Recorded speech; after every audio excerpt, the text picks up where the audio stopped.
Alright guys, welcome back to another skin health reversal video. And in today's video I want to address the topic of how many meals should you be eating per day? How many times should you eat per day? What's going to be best for your skin health and for your gut health? So obviously there's a lot of different directions that you could go with this, and there's a lot of information pushing people in either direction. There's a lot of info saying, go OMAD or eat one meal a day. And then there's more of a pro-metabolic approach, saying eat constantly throughout the day, eat 5 to 6 times a day. And when you really boil things down, I really think there's two directions that you could really go. The first is more of like a standard traditional breakfast, lunch, dinner sort of format. And of course you can add in a snack or two throughout the day, and that would make it more of like a pro-metabolic sort of approach. And this is what I've been doing for the past year or so. I used to do a lot of intermittent fasting, but I've kind of found in terms of my energy and my health indicators, I'm doing much better with more of a consistent breakfast, lunch, dinner sort of eating schedule. I have a really fast metabolism. I'm always burning, and those smaller eating windows didn't always do the greatest for me. So the second option, aside from the traditional breakfast, lunch, dinner, is more of an intermittent fasting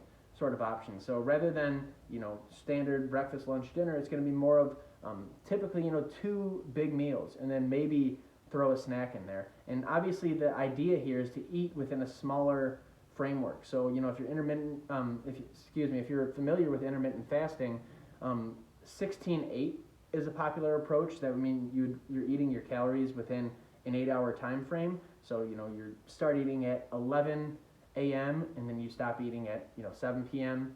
each night. That seems like a kind of normal pocket for some people. And like I said, maybe you throw a snack in there. And I think for people whose gut health is not in a great place, your body's going to have a difficult time digesting and assimilating the nutrients from your food. So taking some time to give your gut some time to relax and repair itself, and ultimately lay down a primer so that it digests your food more effectively, that can be an extremely powerful tool. And intermittent fasting and fasting in general, it's just amazing in terms of promoting autophagy and the cellular regeneration process in the body. So if I'm just getting started with this, intermittent fasting might be a great option to consider, because like I said, your gut health might not be in a great place, especially for people whose gut is in a terrible place. If you just start eating constantly throughout the day, sometimes your gut just isn't ready for that, and it can be really valuable to give it some time to, like I said, relax and repair and ultimately prepare itself for the food that you're going to be bringing in. So, and some people go to the extreme with intermittent fasting and do like a 1 meal a day sort of thing. For me, that doesn't work really well. Like I said, fast metabolism, I'm constantly burning, so just eating one time throughout the day, it's not good for me, and eventually my body just starts eating away at protein. But early on, as you're fasting, that could be something to consider, for a week, 2 weeks, however long you want to do it. I do think, there's some information out there, obviously, stating all the great benefits of intermittent fasting, and then there's kind of the pro-metabolic sort of community that kind of condemns it in some ways, and doesn't think it's the best thing for your metabolism and for your gut health. And I find myself kind of somewhere in the middle. I do think it's an amazing tool. It's something that helped me in the past, and when my gut health wasn't in a great spot, fasting was something that, like I said, gave it some time to patch things up, heal my leaky gut. And then when I started eating more and eating more frequently, it just seemed like my gut was in a better place to start digesting and assimilating those foods. So to answer the question of how many meals should you eat throughout the day, as with a lot of the questions I address on this channel, it's going to depend on you and what makes you feel good. If you read all this great stuff about intermittent fasting and you're eating within a 6 to 8 hour window every day, but you don't feel great, your energy is not in a great place, it's not doing great things for your digestion, then that's probably not for you. It doesn't really matter what the research says, it matters what you're doing best with.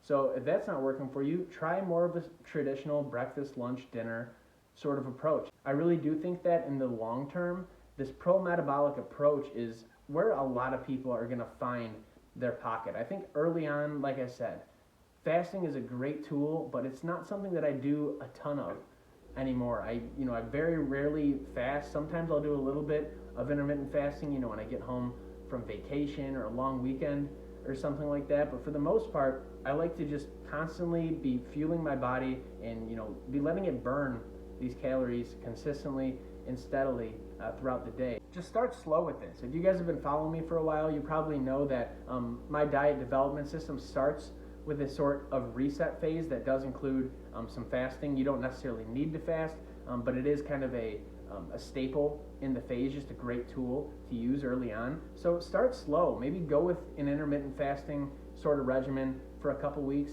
and see how it makes you feel. And then maybe a couple weeks later, try a breakfast, lunch, dinner sort of thing, and then maybe throw a snack in there. Ultimately, figure out what's doing best for your health indicators. If your energy is completely on point, your digestion's good, your elimination's good, your stress levels are low, then that is the framework that you should be sticking with. And I think ultimately that's why I've been sticking with more of a traditional breakfast, lunch, dinner with a couple snacks in there, like more of a pro-metabolic sort of approach. Eating consistently throughout the day is a great kind of stress relief sort of tool, especially if you're eating the right foods, getting good quality animal protein, animal fats, and easily digested carbohydrates by, feeding yourself. And this is the way I do it, a big meal for breakfast, big meal for lunch, big meal for dinner, and then maybe, throughout the day I'll throw in a snack. Maybe at nighttime I'll throw in a snack, or maybe I'll do both. Sometimes I eat 5 times a day, but I've found for myself that eating more consistently throughout the day does best for me and my health indicators. And if you're different, that's absolutely fine. I mean, if you feel great eating within a 4 to 8 hour eating window every day and that's working really well for you, that's great, because I think it really keeps that autophagy and cellular regeneration button kind of flipped on in the body, and just giving your body some time to relax and repair itself every single night. That can be a really powerful sort of tool. And like I said, there's kind of this pro-metabolic community that's saying eat a lot and eat consistently, and then there's the intermittent fasting community saying it's best to eat within these small sort of frameworks. And like I said, I find myself somewhere in the middle with this. I'm kind of drifting more towards more of a standard conservative sort of approach. But as I always say, find what works for you. Find what's working for your health indicators and what ultimately makes you feel best. Because it doesn't matter what I say. It doesn't matter what you read online. There's so much information out there. There's information condemning intermittent fasting. There's information saying it's amazing, like I said before. So you really got to sift through this stuff and figure it out for yourselves. So that's going to wrap it up for this one. As usual, click the link below the video or go to naturalpsoriasishealing.com to explore my additional resources that I have for you guys. You can watch my Proven Psoriasis Protocol free training video that outlines my skin health reversal system. You can apply for one-on-one coaching if you're serious about dialing things in and getting results as fast as possible. Or you could also watch my supplement regimen video that I've been getting a lot of great feedback on as of late. So that's going to do it. I'll see you guys later.